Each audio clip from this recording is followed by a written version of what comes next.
విజయ్తో కలిసేది ఎవరు? ఏ పార్టీకి దక్కని మెజారిటీ 108 స్థానాల్లో అతిపెద్ద పార్టీగా టీవీకే ప్రభుత్వ ఏర్పాటుకు మరో 10 సీట్లు అవసరం అని చెప్పేసి ఒక వార్త అయితే వస్తూ ఉంది. ఇంతకుముందు నేను చూసిన కాంగ్రెస్ వాళ్ళు మేము ఇస్తాం అని ఒక 3-4 సీట్లు ఉన్నట్టున్నాయిగా, వాళ్ళు వస్తామని చెప్పేసి అంటున్నారు. కానీ మరి చూడాలి. విజృంభణ భలే వేసింది చూడు. 49 ఏళ్ల తర్వాత తమిళనాట ఒక నటుడు పార్టీ పెట్టి ముఖ్యమంత్రి కావడం 1977లో తొలిసారి. అప్పట్లో ఎంజి రామచంద్రన్ ఆ చరిత్ర సృష్టించారు. 1987లో మరణించే వరకు ఆ దశాబ్దం పాటు ఆయన సీఎంగా ఉన్నారు. 49 ఏళ్ల తర్వాత ఇప్పుడు విజయ్ అదే మ్యాజిక్ పునరావృతం చేశారు. జయలలిత కూడా సినీ నైట్ అయినా ఎంజీఆర్ వారసురాలుగానే సీఎం అయ్యారు, సొంతంగా పార్టీ పెట్టలేదని చెప్పేసి. కానీ గ్రేట్ తెలుసా విజయ్ విషయంలో నాకు కొంచెం అదనిపిస్తుంది. రజనీకాంత్ కూడా ఏదో ప్రయత్నం చేసిండ్రు, ఆయనతో కూడా కాలే. ఇక కమల్ హాసన్ ఏదో ప్రయత్నం చేసిండ్రు, ఆయనతో కూడా కాలే. ఇక అంతో ఇంతో ఆయన పేరు ఇంకొక ఆయన ఉంటాడు కదా, చనిపోయిండు, మేజర్, ఆయనతో కూడా అంతో ఇంతో ప్రభావం చూపించిన ఆయనతో కూడా కాలే. నిజంగా విజయ్ గెలుపు తర్వాత పాపం నాకు తెలిసి నేను రాత్రి పవన్ కళ్యాణ్ పండుకొని ఉన్నాడు సీరియస్లీగా. ఇది నేను బాగా చెప్పుకోండి. ఎందుకంటే ది బెస్ట్ అంటే సింగిల్ లార్జెస్ట్ పార్టీగా ఈరోజు తమిళనాడులో విజయ్ గెలిచిన తర్వాత, అదే మొన్న లాస్ట్ టైం జరిగిన ఎలక్షన్లో 100% రిజల్ట్ సాధించినటువంటి పవన్ కళ్యాణ్ తన సొంతంగా పోటీ చేస్తే కనీసం అధికారంలోకి వచ్చేవాళ్ళని చెప్పేసి మొత్తం సోషల్ మీడియాలో విపరీతంగా చర్చ నడుస్తున్నటువంటి సందర్భం.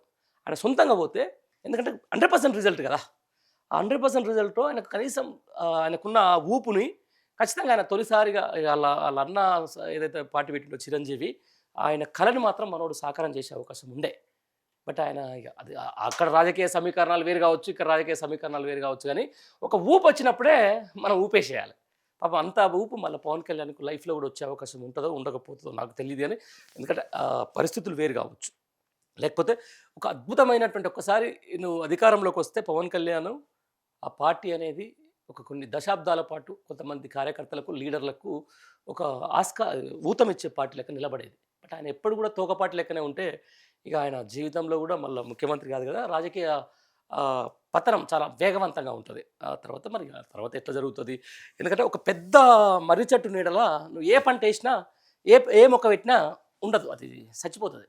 అందుకనే నేను చెప్తాను, పవన్ కళ్యాణ్ అనేటోడు చంద్రబాబుతో ఉన్న రోజులు ఆయనకు రాజకీయం అని ఏదో డిప్యూటీ సీఎంలో ఇస్తూ ఉంటారు. పాపం ఆ పిఠాపురంలో పాపం ఆయన పోతూ ఉంటాడు, ఆ పక్కన వచ్చి ఆ వర్మ అంటే ఆయన వచ్చి ఎప్పుడు లొల్లి పెడుతూనే ఉంటాడు, ఏదో లొల్లి అది జరుగుతూనే ఉంది. ఆయన అంటే బేసిక్గా నేను ఏమంటున్నా అంటే స్వయ అస్తిత్వం, సొంత నిర్ణయాలు, సొంతంగా ఏదైతే అయింది. ఒకసారి గతంలో 2 సార్లు పోటీ చేసి ఓడిపోయి, 2 స్థానాల్లో పోటీ చేసి ఓడిపోయి ఇంకోసారి ఓడిపోయి.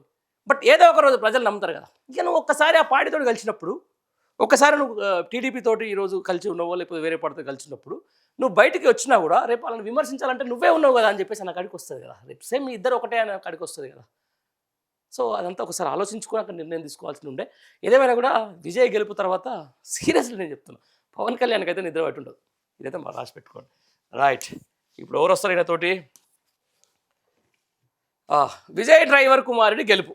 విజయ్కి సుదీర్ఘకాలంగా కార్ డ్రైవర్గాను వ్యక్తిగత సహాయకుడుగా చేస్తున్న రాజేంద్రన్ కుమారుడు శబరినాథన్ విరుగంబాక్కం నియోజకవర్గంలో 27,086 ఓట్ల ఆధిక్యంతో గెలిచారు. డిఎంకే నాయకుడు ఏఎంవి ప్రభాకర్ రాజాపై ఆయన విజయం సాధించాడు. తమిళనాడులో చూడండి, మొన్న 34 మంది మంత్రులు ఉంటే 32 మంది ఓడిపోయారు. తమిళనాడులో స్టాలిన్ అధికారంలో ఉన్నటువంటి మొత్తం 32, ఈవెన్ స్టాలినే ఓడిపోయాడు, ముఖ్యమంత్రి ఓడిపోయాడు. ఈవెన్ సార్ పశ్చిమ బెంగాల్లో కూడా దీది అవుట్. బట్ కొద్దిగా విజయ్ అని ఆయన ఉన్నాడుగా కేరళలో, ఆయన మాత్రం గెలిచి పరువు నిలబెట్టుకున్నాడు. అంటే చూడండి, ముఖ్యమంత్రిలో ఓడిపోతున్నారు. కానీ నేను జబ్బలు తెరిచి నేను అది ఇది నన్ను ఎవడు చేయలేడు, నన్ను ఏం చేయలేరు అన్న కాడికి వచ్చిన వాళ్ళే ఓడిపోతున్నటువంటి పరిస్థితి. ఓటమి అనేది పెద్ద అదేం కాదు. ఇలా ప్రజలు తలుచుకుంటే ఎవ్రీథింగ్ విల్ బి అది. తల్లి గెలుపు, కుమారుడి ఓటమి. సినీ నటుడు విజయకాంత్ సతీమణి, రైట్ ఇదే. విజయకాంత్ కూడా ప్రయత్నం చేసినప్పుడు ఆయన, బట్ ఆయన కొంచెం స్టెబిలిటీగా కొన్ని రోజులు ఉన్నాడు. ఏదో ఇట్లాంటి కొన్ని పార్టీలకు సంబంధించిన దాని మీద కూడా కొన్ని ప్రభుత్వాలలో కీలకంగా ఉన్నట్టుగా తెలిసింది మనకు. విజయకాంత్ సతీమణి ఏ డిఎండికే అధినాయకురాలు ప్రేమలత విజయకాంత్ విరుదాచలంలో గెలవగా ఆమె కుమారుడు విజయ్ ప్రభాకర్ విరుదానగర్లో ఓడిపోయారు. మైలాపూర్లో భాజపా అభ్యర్థి తమిళిసై సౌందరరాజన్ 3వ స్థానంలో సరిపెట్టుకున్నారు. పాపం 9 సార్లనా, ఎంత అంటే సరే మనం అనొద్దు. ఏదేమైనా కూడా ఒక పార్టీకి సంబంధించినప్పుడు లాయల్టీగా పనిచేయాలి. సరే దాని వెనక ఏముందో తెలియదు, ఆ టీవీకేకి ఏముందో తెలియదు, అక్కడ అన్నమలై లాంటి నాయకులను ఎందుకు కోల్పెట్టుకుందో బీజేపీ తెలియదు. ఇంకా ఎంపీ, ఎమ్మెల్యే, ఎంపీ, ఎమ్మెల్యే ఎప్పుడు ఎలక్షన్లు వచ్చినా బీజేపీ నుంచి మాత్రం తమిళసై పోటీ చేస్తూ ఉంటుంది. పాపం ఆమె ఒక్కసారి కూడా గెలవలేదబ్బా, 9 సార్లు ఓడిపోయింది ఆమె. ఆమె తెలంగాణ రాష్ట్రానికి గవర్నర్ అన్న సంగతి మీ అందరికీ తెలుసు. 9 సార్లు ఎప్పుడు అవకాశం ఇచ్చినా ఆమె ఓడిపోతూనే ఉంటుంది. ఇంకోసారి ఎవరు తమిళసై 3వ స్థానంలో సరిపెట్టుకున్నారు. భాజపా రాష్ట్ర అధ్యక్షుడు నయనార్ నాగేంద్రన్ సొత్తూరులో ఓటమి పాలయ్యారు. భాజపా రాష్ట్ర అధ్యక్షుడు అక్కడ ఏది మన తమిళనాడులో బీజేపీ అధ్యక్షుడు ఎవరైనా పేరేం పేరు సైనార్ నాగేంద్రన్ సత్తూరులో ఓడిపోయారు. తమిళనాడు పీసీసీ అధ్యక్షుడు కె సెల్వం పేరు తంగై ఘోర పరాభవాన్ని చూసినాడు. పీసీసీ అధ్యక్షుడు అక్కడ తమిళనాడులో పీసీసీ అధ్యక్షుడికి దిక్కులేదు. మదురై సెంట్రల్లో ఖుష్బు భర్త సుందరన్సి ఘోరంగా ఓడిపోయాడు. ఖుష్బు అనేది మీకు అందరికీ తెలుసు, తమిళనాడులో ఆమె గుడి ఉంటుంది, గుడి కడతారు ఆమె భర్త అంటే సుందర్సి. ఆయన కూడా సినిమాలు డైరెక్టర్ కమ్ హీరో. ఆయన పళనిస్వామి రికార్డు విజయం. విజయ్ పెరంబూర్లో 53,715 ఓట్లతో, తిరుచి ఈస్ట్లో 27,414 ఓట్ల మెజారిటీతో గెలిచారు. ఇది విజయ్. 2 పెరంబూర్లో ఆయన చేసింది, తిరుచి ఈస్ట్ ఒక దాంట్లో 27,000, ఒక దాంట్లో 53,000. అన్నాడీఎంకే ప్రధాన కార్యదర్శి ఎడప్పాడి కె పళనిస్వామి ఎడప్పాడి నియోజకవర్గంలో 98,111 ఓట్ల రికార్డు మెజారిటీతో విజయం సాధించారంటే దానికి 1,00,000 ఓట్లు పళనిస్వామి. బొడినాయ కనూర్లో డిఎంకే అభ్యర్థిగా బరిలో దిగిన మాజీ ముఖ్యమంత్రి పన్నీర్ సెల్వం గెలిచారని చెప్పేసి కూడా 2 పళనిస్వామి పన్నీర్ సెల్వం ఇద్దరు గెలిచిరా. ఈయన మాజీ ముఖ్యమంత్రి కదా. ప్రజా తీర్పును శిరసా వహిస్తాం, రాష్ట్ర ప్రజల తీర్పును శిరసా వహిస్తాం, ఓటమిని గౌరవిస్తాం, బాధ్యతాయుత ప్రతిపక్షంగా వ్యవహరిస్తాం, అన్ని వర్గాల ప్రజల పట్ల విశ్వాసంగా ఉన్నాం, ఆత్మ ప్రబోధానుసారం పనిచేశాం, నా రాజకీయ జీవితంలో ఎన్నో గెలిపోవటంలో చూసా, డిఎంకే రాజకీయ ప్రస్థానం ఎలాంటి ఒడుగుదొడుకులు లేకుండా సాగుతుందని చెప్పేసి కూడా ఒక మాట అయితే ఉంది. ఈ ఓట్ షేర్కు సంబంధించిన దాని మీద 1977లో ఎంజీఆర్ సారథ్యంలో అన్నా డిఎంకే సాధించిన 30.4% ఓట్ షేర్ను విజయ్ నేతృత్వంలోని టీవీకే 34.92% అధిగమించిందని చెప్పేసి అది గ్రేటే కదా. అయితే ఇంకొక మనకు వినిపిస్తుంది, నేరుగా ఏ పార్టీతోటి పొత్తు లేకుండా తొలిసారిగా, అంటే జగన్ కొంచెం దానికి పక్కన, తొలిసారిగా అధికారంలోకి వచ్చింది ఇద్దరే, ఒకటి కేసీఆర్, తర్వాత విజయ్.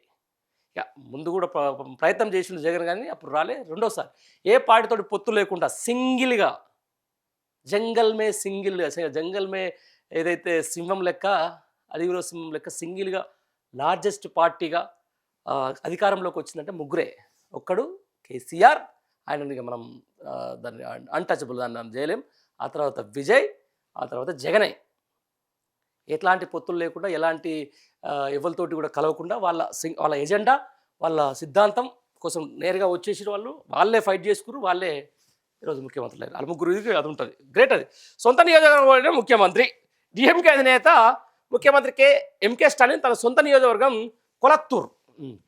కొలత్తూరులో ఘోరంగా పరాజయం పాలయ్యారు. అదే ఆ పార్టీకి చెందిన మాజీ ఎమ్మెల్యే చివరి చరణంలో టీవీకి చేరి అక్కడ టికెట్ సాధించి మరీ స్టాలిన్ని 8,795 ఓట్ల తేడాతో ఓడించారు. ఆయన విఎస్ బాబు. ఈయన 2006లో పురసవక్కం డిఎంకే ఎమ్మెల్యేగా గెలిచారు. ఈసారి టికెట్ దక్కకపోవడంతో ఫిబ్రవరిలో విజయాన్ని కలిసి టీవీకి కండగప్పుకున్నారు. కొల్లత్తూరు సీటు సాధించి జాయింట్ కిల్లర్ అయ్యారు. చపాక్ తిరువనలకేలి నుంచి పోటీ చేసిన స్టాలిన్ తనయుడు ఉప ముఖ్యమంత్రి ఉదయనిధి స్టాలిన్ తొలి 3 రౌండ్లు వెనకబడిన తర్వాత పుంజుకొని గెలిచారు.